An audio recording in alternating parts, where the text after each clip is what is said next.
This episode of the Beauty Industry Podcast was brought to you by Forest Salon Software. Join 6,000 plus happy salons using Forest to increase bookings and revenue today.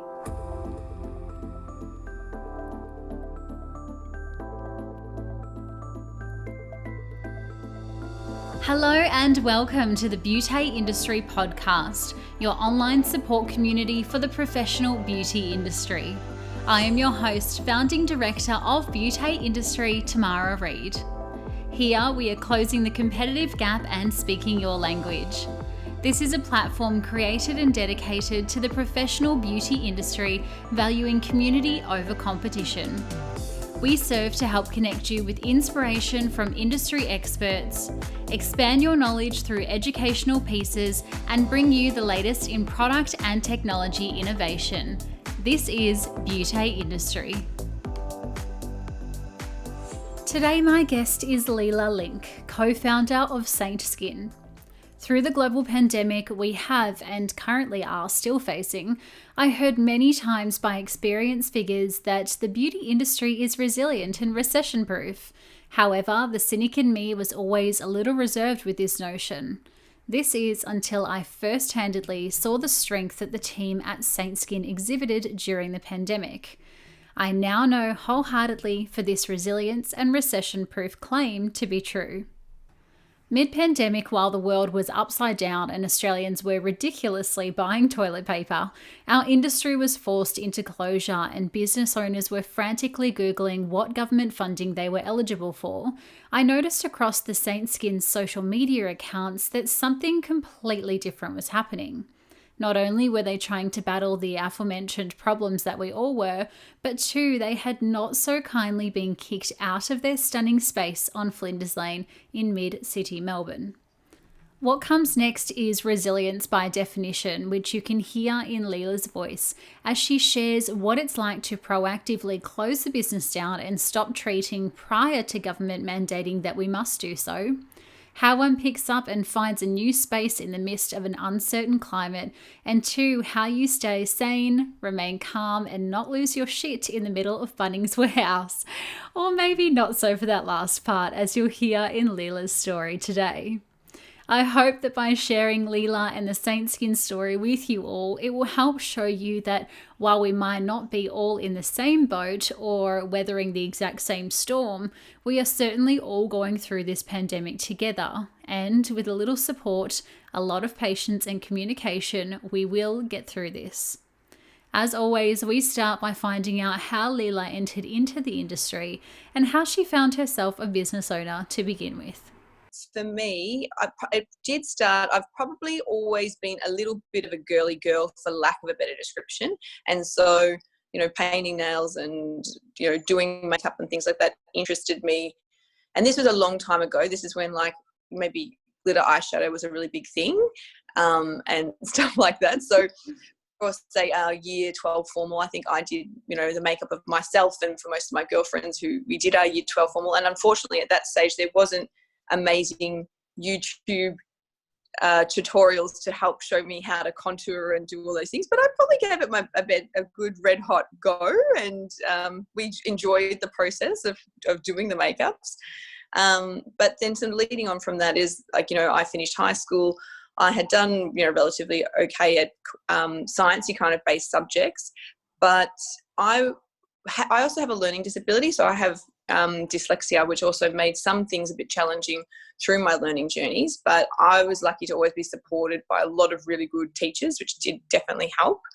And so at the end of year 12, I was a bit unsure about what I wanted to do. I'd actually got into a marketing degree and still, to the best of my knowledge, I really don't understand marketing. That's still something that I want to learn about. It's a fickle beast to understand, but I decided against that, and I had thought about maybe starting beauty, and I'd found out that it was a relatively short course. It was, say, a year at TAFE, and so what I proceeded to do was work some part-time jobs to save up some money to start my TAFE adventure. And I was lucky enough to do beauty at VU here in Melbourne after doing a couple of little interviews at different places to try and figure out where I'd like to do it. And even had spoken to a couple of beauty therapists locally in my area. I grew up in sort of around Ascot Vale, and there was a lovely lady there who owned a little beauty salon on Union Road where I used to get, say, a little bit of waxing done when I was young. And I asked her where should she recommend that I go, and she suggested BU as well. So that's how I started there. And from there, it was quite fun. Like, I actually quite enjoyed beauty school. I was crazy. Like, I was studying full time and working full time in another job and trying to get everything done. I think that's the thing when you're a young person, you don't have a lot of even funds behind you. You have to really work pretty hard at the start to get all the balls rolling. So that was a little bit challenging, but I still did okay, and I quite enjoyed it. And I met this wonderful teacher. Her name was Claire Simpson, and I had her for skin bio in, like, I think our second semester or one of our second subjects, and I really enjoyed it. And she had said, she'd introduced herself to the class and explained that also she taught in the dermal therapy degree. And I was like, what's that? I'm like, I think that's something that sounds awesome. So she had spoken to us after class, and she was like, yeah, there's this degree that you can do, incorporates more science-based learning, and it's sort of designed to, further your knowledge. And I was like, all right, that's what I want to do. Like, that's when it clicked for me. And so I was still studying when I started at my first beauty job. And that really threw me in the deep end. And you really did have to learn how to work hard and how long the hours could be and how busy you could really be. So you can be booked back to back with massages, nails, waxing, spray tanning, and you have to develop all those skills quite rapidly, and then still be in tune with your clients too at the same time. So you're still developing yourself as a therapist and trying to be there for your clients. That was quite challenging, but fun. Again, I am quite a people person, so I do really enjoy having that time one-on-one to get to know people. And so from there, then I was working I kept always working full time. If I could pick up other little part-time jobs, I did. And so that's how I started to build, I guess, my skill set, because as I've heard even a few other people talk about on the podcast, is that everyone wanted experience. And so that's how one of my ways around that was just to volunteer my time. So, I finished my dermal therapy degree, I think it was in 2005. So, now I've been in the industry for sort of 15 years, and that's quite a while. I would say a lot of the people that I graduated with haven't necessarily all stayed in the industry, and I think that's different stories for different people. Some people found the hours too long. Some people have gone on to have families and do other things. Or I know one beautiful lady who's created her own product range from my year, like our graduation. So there's some pretty cool things that have happened out there from the people that I've met. But that's how I sort of progressed through it, was that I'd sort of gone from the, TAFE straight to the sort of this dermal as soon as I could. And then my first couple of jobs, two of the first jobs I started with, which were with doctors, to get myself in the door. I just went around, door knocked, volunteered my time, knew nothing about lasers. So they had to obviously do some training for us, because a lot of the course that we did, what is quite different to what's offered now, is there wasn't much practical component. It was complete theory-based stuff. So yeah, a lot of difference. I love it. I love it. So much progression there. You and I actually have very similar stories, because I have dyslexia too, which is why I always get my words mixed around the wrong way. And then as well, when I was at beauty school, I was also going and working straight away. I think beauty school for me finished at 4:30, and then I would go straight to Crown Casino, work until 3 a.m. and then go back to school for a 9:30. So we kind of just bootstrapped our way along the way, didn't we? Yeah. And I think it does, maybe it was good and maybe it was bad. I think maybe some bits really made us resilient and work bloody hard and figure out what it is that we wanted. But in some ways, there was maybe some things that we burn ourselves out in quickly. Like my interest was always science-based stuff. Like I can't help but want to know more and learn more. But in saying it, there's things that were, say, maybe fiddly and detaily, like, I don't know, like acrylic nails or some of those little finer details that I just didn't have the interest and passion to do them long term. I still don't mind painting a little nail while someone's underneath the LED from, like, if they're bit of a VIP client and they're like, Leela, I've just got to go straight out after this. Can you please help me? And I'm like, no problem. There's things like that that are still fun, but maybe if I hadn't have been working so hard and trying to achieve so much and pushing myself so much, maybe I would have enjoyed some of those other components better. Yeah.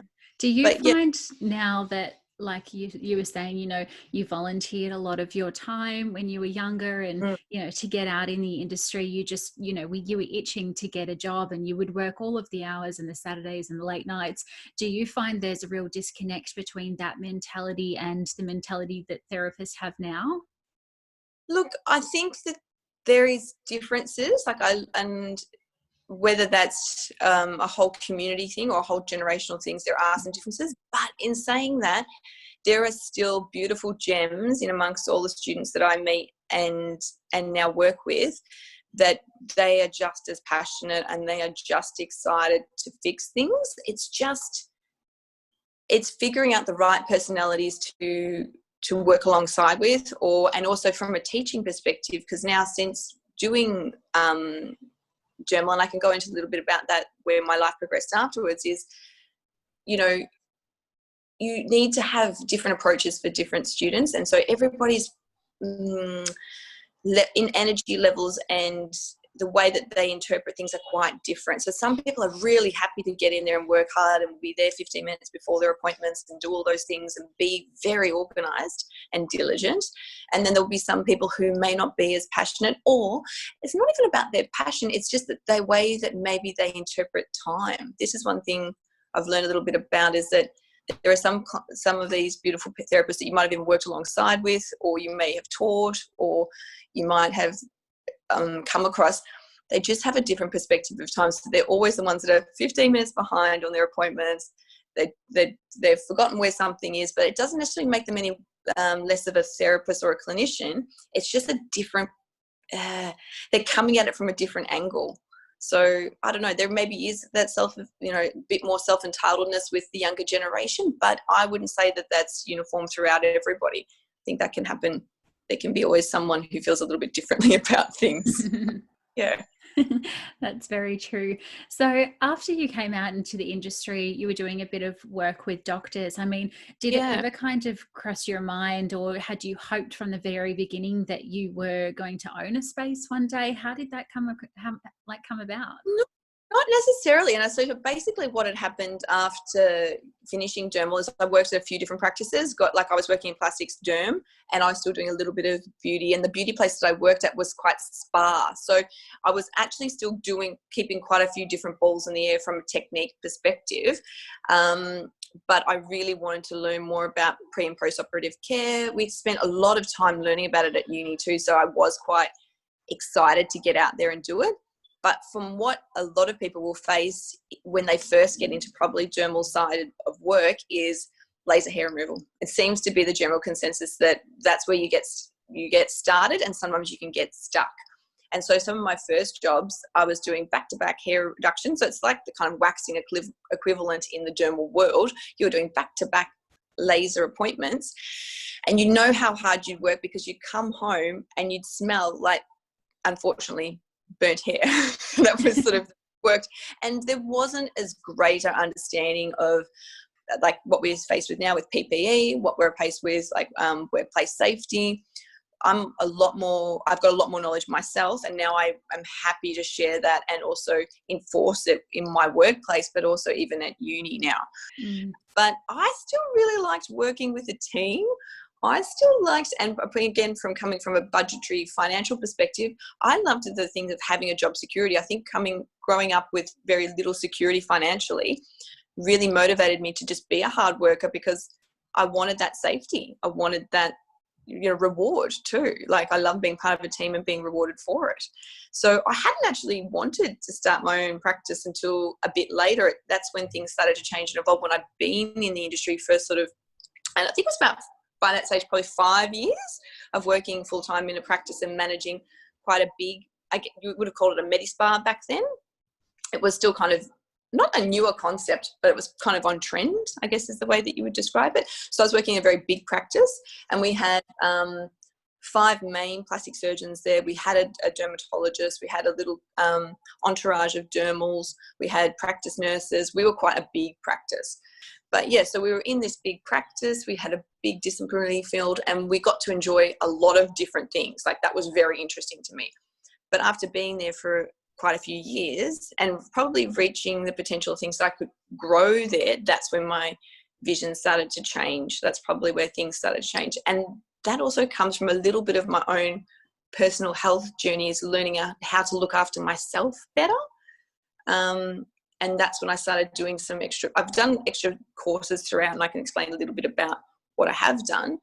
But this is where my interest and study came into a bit more of, I guess you would call it integrative or functional medicine. And working alongside one practitioner who did that, I really got very interested in that. And that's where what we now know as the wellness component, I guess, of skin, beauty, dermal industries come from. So now we all talk about the internal factors, the stress, the diet, the lifestyle.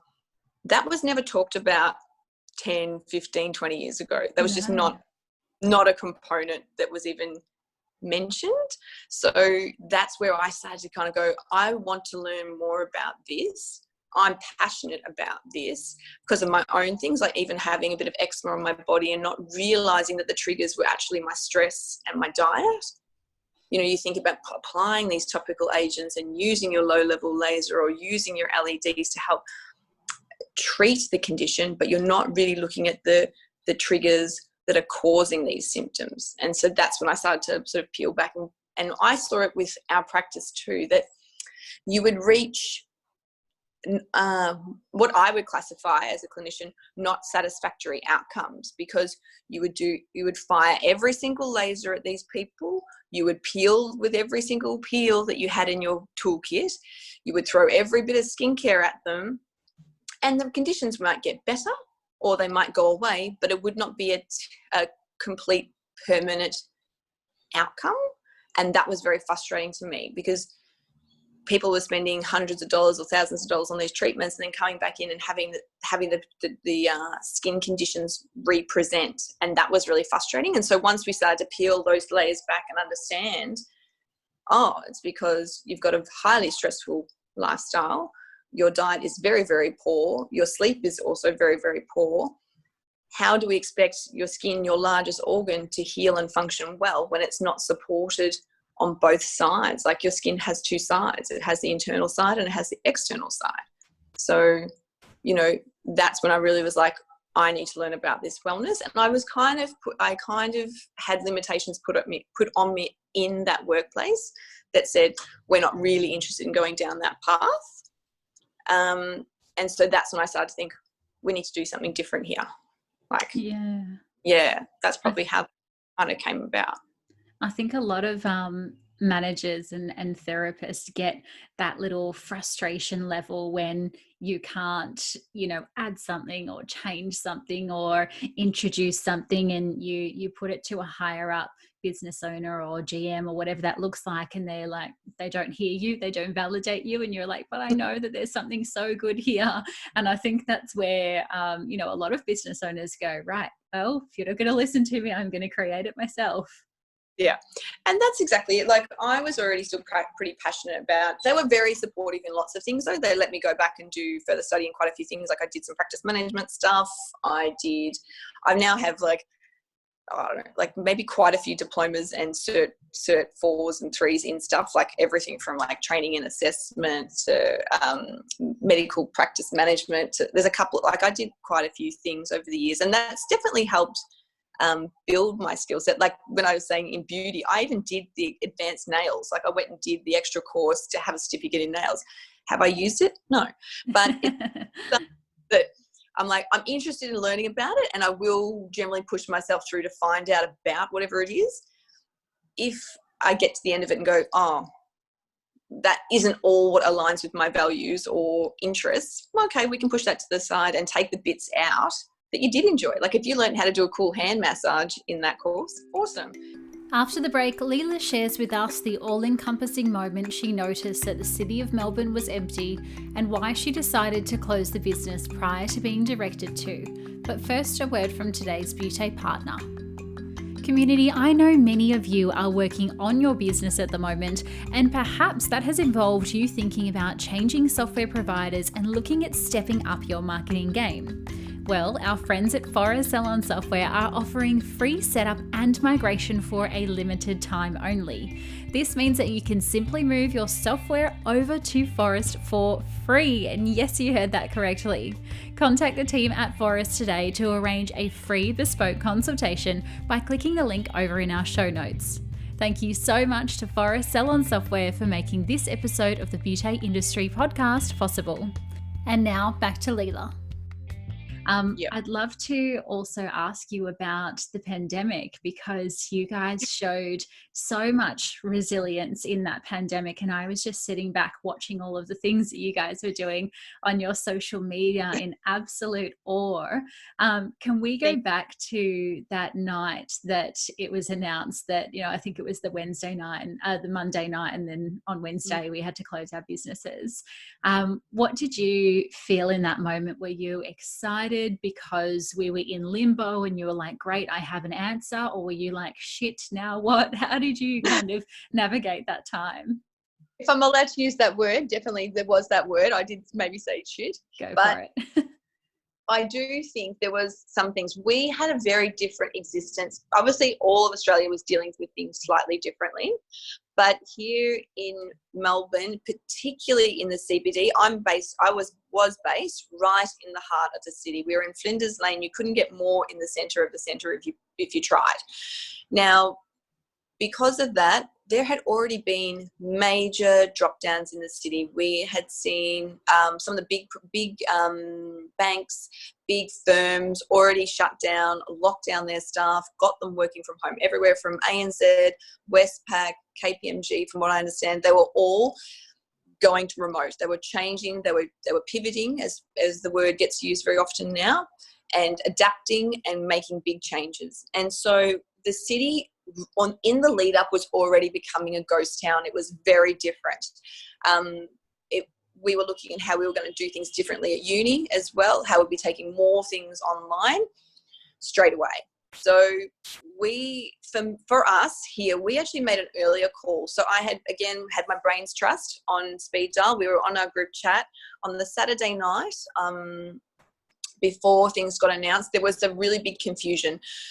We had Dan Andrews saying one thing. We also had our Prime Minister saying something different. And it was very unclear whether we were classified as essential, for one, and if also what would happen with the timings. Because of the hairdressers being allowed for a half-hour appointment, they're not.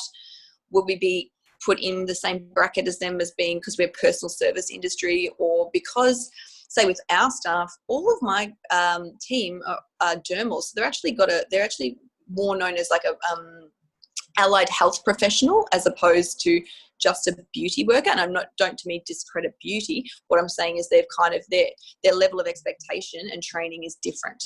So we didn't know where we stood. So we're in this group chat. We're like, what are we going to do? Do we make the call? Do we not make the call? I decided, and again with having my business partner who's amazingly supportive, she's actually she's a mum as well. So my business partner Marianne is not always in the business every single day. She does a lot more, and that's what I was saying before about how do you run a business.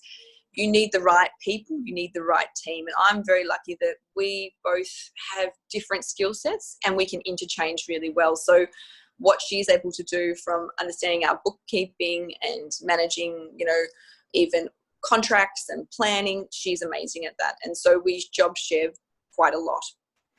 But so we were talking and we were like, do we make the call? What do we do? Really was concerned about our staff in the first few weeks, because we really didn't know the virulence and, how contagious this was and what it would really mean. I knew I wouldn't be able to live with myself if someone had got sick and severely unwell. I don't think I would beat myself up. I know what I'm like. So we made the call early on that Saturday. We're like, we're just going to close. We're going to close. We're going to make the call. In the morning, we're going to not worry about it tonight, because we've got all this information now. It's still really unclear. it looks like everyone will eventually have to close down anyway. And for us in the city, even if it's not, we're not forced to shut straight away, let's have a couple of weeks till we figure out what we're doing. All of our patients were really understanding. We'd had a lot of people ringing up in the lead up and saying, I've got a bit of a sore throat. I'm like, not a problem. We have a 24-hour cancellation policy. We were really happy to kind of give people lots of flexibility with that, because if anyone woke up feeling unwell, child unwell, we're like, not a problem. We'll put you on the wait list and we'll reschedule you. So that's pretty much what we did, actually. We kind of bit the bullet early. We went, no, the city's not a safe place to be. I don't want to put my staff at risk. We're going to close. So we started implementing those things, because we would have had patients on the Monday. So we started calling people on the following day, which would have been the Sunday, to start putting things on pause, is kind of how we described it, until we knew more. And so that's what we did. It was scary, but I think I have more fear of the unknown. So I was more scared about the virus itself at that stage and how severe it could be. That was the concern. So that's what happened. Yeah.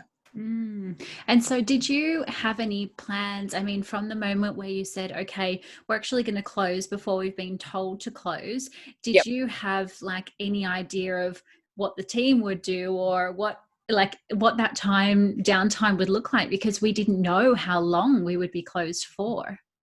I know. And so, look, we didn't have any idea, but one thing that me and Marianne decided, like, we had spoken about it and we thought, look, it might be the middle of the year. That's when we might open back up. And so we knew we'd sort of crunched some numbers and we thought about things, and we're like, okay, let's put it as worst case scenario, middle of the year, and then we'll know more. The one thing is, we've not pushed ourselves to take on tons. We've only grown really slowly. Like, even from buying devices, for example, we've saved up, purchased the next device, saved up, kind of implemented the next thing. That's how we've kind of grown. So we were probably lucky and this is one thing that my heart went out to for some of my other friends. They had very large leases on quite a few particular laser devices, which have really big repayments. And so, this is one thing about being in the Brains Trust. There was a lot of love. There was a lot of memes. There was a lot of, cute imagery that was sent around saying, we've got this, we've got you. We will all do what we can to make sure that everyone comes out the other side of this. We don't know what it's going to look like, but we're going to drag everybody through kicking and screaming, because we all deserve to be here, and we've all worked really hard to have achieved what we have, and we will get you there. We will help you. And that's one thing that I've seen even in this 2.0, some of the same things happening again, which has been really amazing. Like, it's been bloody scary, but yeah, that's kind of what we did to kind of navigate that first bit. It was really unsure, but we just made the call that worst case scenario, it's probably going to be middle of the year before we know what's happening. And so let's just see if we can survive till then. And then obviously we had to make a few changes, because the next things happened. Yeah, well, I want to talk about that, because, speaking of leases, your landlord wasn't very favourable in that position. What happened there? Look, I don't, speaking badly of anything doesn't bring you any positivity. And that's like years of counselling and going to every, motivational speaker will tell you. But basically what we were faced with was our lease is significantly high being in the city. And and most businesses have, magic numbers they talk about. If you've ever done any of the Loft group, who's been amazing support for us, when we first started our business, like figuring out what your magic number is and doing your numbers. And even Gree, who I met, who runs Hude, years ago, she was one of those first people to sort of say, you need to know this stuff. When you figure out that you're going to have zero coming in and you have very large overheads, you need to and the Prime Minister had said, you need to negotiate. And we just had someone who was not able to negotiate. And for whatever their circumstances were, what had happened is for a lot of people would know, if you have a commercial lease, you might sign contracts that are like 3x3x3 or 4x4x4 or 2x2x2. Things like that are quite common. So we had reached the end of our lease. We were in the process of renegotiating our lease prior to this happening. And our landlord had asked for a larger portion of rent and also a larger bond, which is a little bit unusual, but he had the property reevaluated and said that it was worth more. And so he wanted a larger bond. We had fitted out that shop completely ourselves, out with our own money and our own hard skills. Like, we had painted walls ourselves and done stuff like that because we were a small business. And we had taken on the responsibility of that because he was not interested in being part of that fit out, which is fine. That will happen sometimes in a commercial lease. But the fact that he had then come and asked for more and was not able to negotiate and was not helpful, there was a little bit of disappointment on a few conversations that we have, and I won't go into details because they don't even serve any purpose. Like, reliving them now doesn't help me anyway. But he had basically said that he was not interested in coming to the party and thought that us trying to help us was just not something he was interested in doing. So I think he thought that we would just give in because we had spent the money and put the time in. But, you know, for a lot of shop fit outs, even if you're in like a lot of, like, say the malls or big shopping centres have clauses in there that you have to refit after every 3 years anyway, or 5 years, depending on how long your lease is for. True, yeah. So we just thought, we've had 3 good years here. You know what, we can't, if we cut our nose off to spite our face, if we're faced to having to pay with this rent, we'll be going out backwards really quickly. And if it is 3 or 6 or 12 months that we have to shut down, why would I keep a space that I can't utilise? So unfortunately, I was faced with the same thing at where I live. So I had a lot of change happen. If anyone wants to talk about a series of unfortunate events, I had a fair bit of them happen on my work and personal levels. But you know what? You've come out the other side and cool things have happened, because now we're in a really, I really like the space that we're in now. So what we did is we locked down. As soon as we packed up, locked up, got organised, put everything in storage. Our staff were bloody amazing. Our friends and family were bloody amazing. They came in. We were putting everything into plastic tubs. There was one horrific day. That was my meltdown day, which I will talk about because I think you need to talk about your mental health in this circumstance. I needed like 50 giant plastic tubs. And you think that would be an easy thing to acquire, but during a pandemic, it was a nightmare. It was the worst thing that could happen to me. So I will name and shame Bunnings, because I went there to ask for help. During the pandemic, you obviously weren't allowed to, leave the house, leave the areas that you're in. You were encouraged to stay in your area. You were also not to fraternise with people. I totally appreciate that. And I've got an elderly father, so that was also another priority, is not getting him sick and making sure that he was okay. But I went to Bunnings on the day of having to pack up the shop, and I had been to the Bunnings a couple of times, but you were only allowed to buy 4 tubs at a time, and you could only do this and socially distancing, and it was quite stressful. And so I'd gone in and I said to the manager, to the person at the desk, I was like, I really would like some help. I'm in a situation where I need a larger number of plastic tubs. I was wondering if I could speak to your manager about it. And I got complete resistance. I got eye rolling, no care, little help. She spoke to someone on the phone, this certain lady who was one of their, obviously, retail people, came back and said, nah, can't do anything. Literally spoke to me like that. And the other lady behind the desk sort of said, oh, we can get 4 more, but those have to be a different type. And I was thinking, I need 50 plastic tubs. I have all these items that need to be stored safely. They do leak. They were like, go and get some plastic, go and get some cardboard boxes. And I tried to explain to them, like, unfortunately, that's why I'm really here, and I really need some help because I have items that can leak, that can break. I need to be able to pick them up easily. I actually need plastic tubs. And so then I came back in with these subsequent 4 tubs, and the other lady pointed at me from like the entrance and says, you can't take those. And like with total like accusatory voice. Wow. You in here. I then dropped the tub on the floor. It made this big crashing sound. Everyone turned around. I burst into tears. and had to leave Bunnings in tears. And what was really disappointing is that quite a few people saw the interaction and did nothing. And I thought, this is where sometimes in the pandemic you need to extend a little bit more kindness. I'm not saying that someone had to go over there and give me a hug.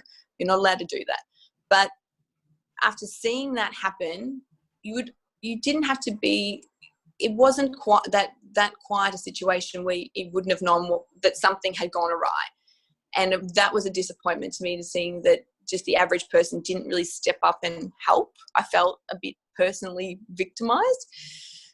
Subsequently went to a cafe, got a carb coma amount of like things, croissants and stuff, and a chai latte, and calmed myself down and spoke to my partner on the phone. He was like, yeah, this is a shit situation and this isn't fair and we're going to get through it, but don't worry about the tubs. So then what he did is he called a few other friends and family members, and they went all to a Bunnings and got me 4 tubs each. And by the end of that, we ended up with 50 tubs. Aww. So when you ring in the cavalry, they can step up. But that was like my lowest moment, that I just thought, I can't even get tubs. Like I can't, we won't have the shop and I can't even get bloody tubs. How am I going to move my whole business if I can't get a tub? It was like the straw that broke the camel's back that day. But that was like the crappiest day I really had. And again, having lots of amazing support, like Marianne, my partner, her husband is also an amazing support to us too.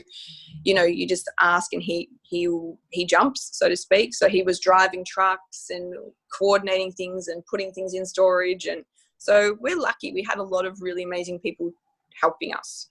But yeah, that was the low day, the Bunnings.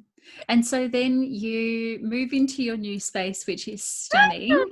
You open, you start treating clients, you're doing that for 2-3 weeks, and then 2.0 lockdown hits. Yeah, so that's what happened next. So look, we had been on the hunt for somewhere, a new place. We had some criteria. We were on a certain distance around from where we were. We wanted to have a certain amount of rooms. We wanted to be able to move in without doing tons of renovations. So we found the place. It was one of the first places we actually got to look at, because during ISO 2 you couldn't go and view things very easily. But we found it and we loved it. And even our landlord here has been really understanding and just normal person, which is beautiful. It's beautiful to talk to a normal human and have a normal conversation. And so we had these 2 weeks. We spent this weekend getting everything in there, putting all the rooms together, putting furniture back in, packing the 20,000 plastic tubs.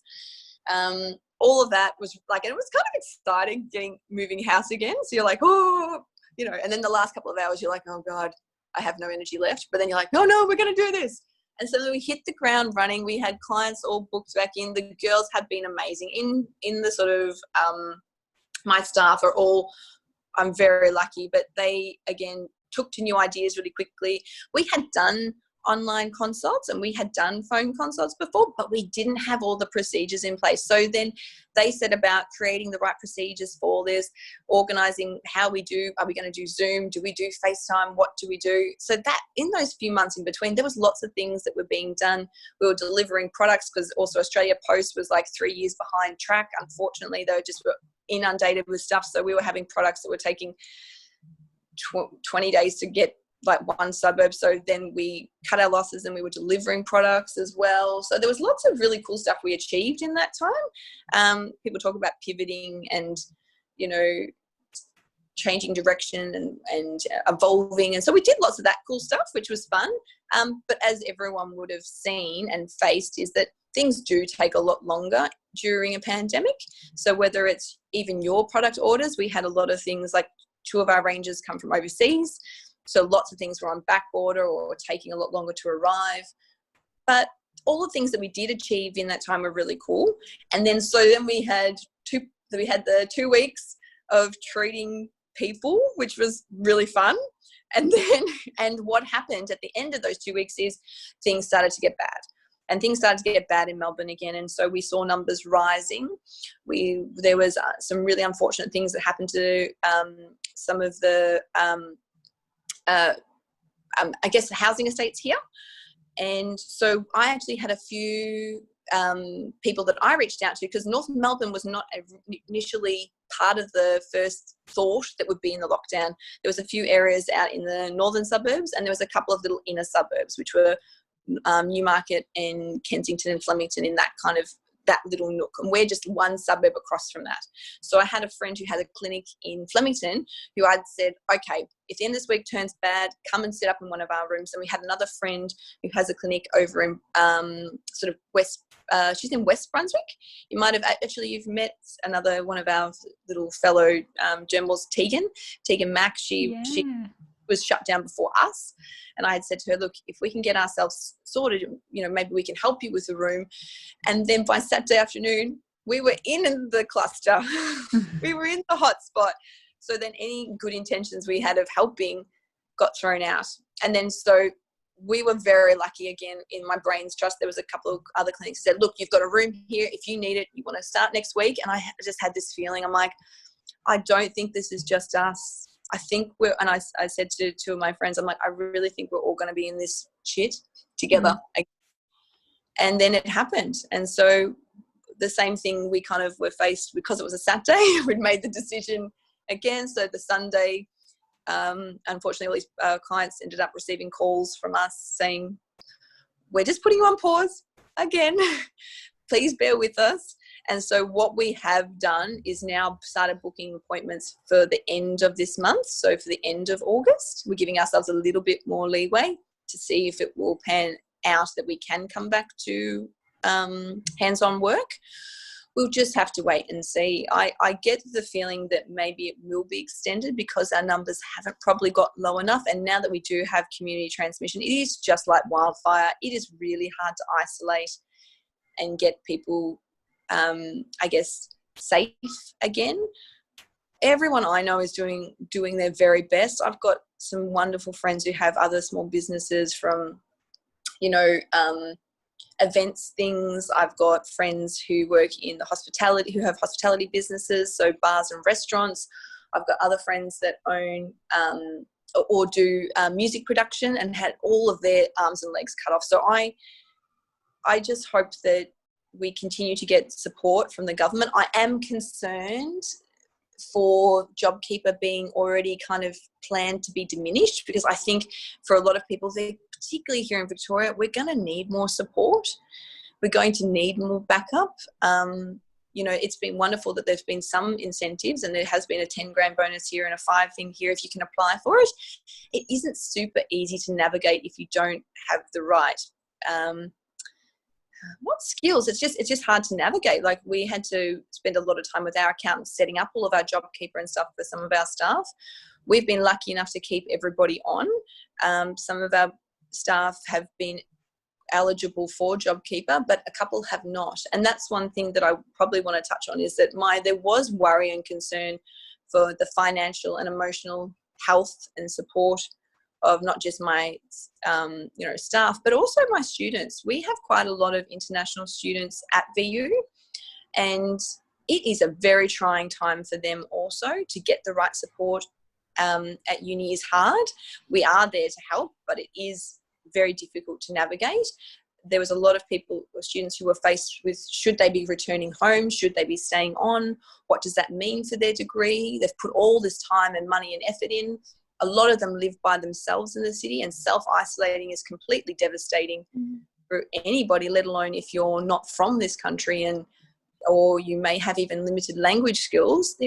So that really broke my heart and made me actually quite worried. So one thing that I just say to everybody is just be kind and reach out to people and ask for help. Especially if you've got distance between people, it's really hard to know what we can do to help sometimes, but sometimes it's just listening. But if there is something that you need, please tell somebody, because that's something that I'm really, I'm passionate of, and I'm also aware of what's happening. It is happening, that people are struggling. So you're right, especially with the lack of touch and connection and seeing people face to face and feeling that energy. It is, it's a scary time out there, not only for the pandemic, for for mental health and physical health as well. I Yeah. want to ask you, with the beauty of hindsight and going what you've been through for the last kind of 7 months, if the calendar ticked over tomorrow to Jan 1st, 2020, is there anything that you think you would do differently? Was thinking about this, and I don't know if there is anything I would actually do differently, because I feel like all the things that challenge me at the moment are things that are out of my control. You know, yeah, I don't know. I don't really think I would do things terribly differently. It's made me think about things differently, but would I change things? I don't think I would have. I think, we started the year as best as we could. We'd obviously had a bit of I would say a blue start to the year here in Australia because of all the bushfires and the things that had happened. And we had a lot of bombardment from a media perspective. So I even know quite a few people who had started the year quite blue. So I think it was just good that we had got through that. And then we had started we'd started this year with 2020 being the year. I feel like so many people were like, it's going to be the year. I'm going to get everything done. I'm going to achieve all this stuff. And then we were all like, roadblock, terrible roadblock, pandemic, it sort of got spiraled. But, in saying that, we're lucky with the health and support that we can get here in Australia, and we can get some. It's just, I think there just needs to be more. That's the one thing. So I don't think I would change the start of the year per se. I think that's what I would do. I just think I would just keep doing what we're doing and just keep evolving and pivoting, as they like to say. Yeah, those are the things I would do. I don't think I would do anything different at the start of the actual year, though. Yeah, brilliant. And when you are able to reopen again, what are you most excited for? I'm looking forward to, seeing our patients. I think helping people again, getting job satisfaction, and maybe doing some, planning for the future of what we want to do and grow with, like the things that we want to do from inside our practice, the things I'd like to grow myself. Like there's still a lot of things I'd like to learn more about. So I think they're the things that I would like to take away, is like I would like to fix spaces, keep the staff happy, keep them motivated, learn some new things myself, and then think about what we want to do next. Like, what do we want to grow next? Brilliant. I'm looking forward to watching you guys do that. Thank you so much for coming and having a chat with me today. You guys are so resilient, and I think this is going to give a lot of others who are listening out there in the same position some hope for the rest of the year. Yeah. Oh, well, thank you so much for having us, Tamara. And obviously, I'm speaking on behalf of me and the team, but thank you so much for having me on and letting me speak, because you have let me speak very freely too. I think that's another big thing, and not feeling pressure to say the perfect answer, or, I could be a bit real and have my blowout Bunnings conversation. And we really appreciate you with the podcast, that all the people you're bringing together. There's lots of things we would never know about, and we often feel isolated, I think, in this industry. So thank you for making the time and helping us connect. That's really beautiful. Oh, that's my pleasure. Thank you. I am pretty sure if you looked up the word resilient in the dictionary, you would see a little picture of Saint Skin and the team right there. What a story. We have seen some wild things come out the course of this pandemic, from people to the actions they've shown, all the way through to the emotions that have played out, and of course the emotional roller coaster that is lockdown, and now lockdown 2.0. Wrapping up this episode today, I want to send out big love down the lines to our community in Melbourne. We are sending you all strength and energy and love during this time. And I want you to know that if you need absolutely anything at all, you always have the opportunity to reach out and ask for it. And I will personally do my best to see what we and the community can do for you. To all of the other states who aren't in lockdown 2.0, remember how difficult it was when you were in lockdown for the first time, and perhaps use this time to buddy up with somebody from Melbourne and Victoria and check in on them. We know that a little connection goes such a long way. Thank you so much for tuning into this episode today, for sharing and being the wonderful humans that you are by leaving us reviews and ratings in your podcast app. You'll find us in the Facebook community to continue the conversation. Until next time, stay connected.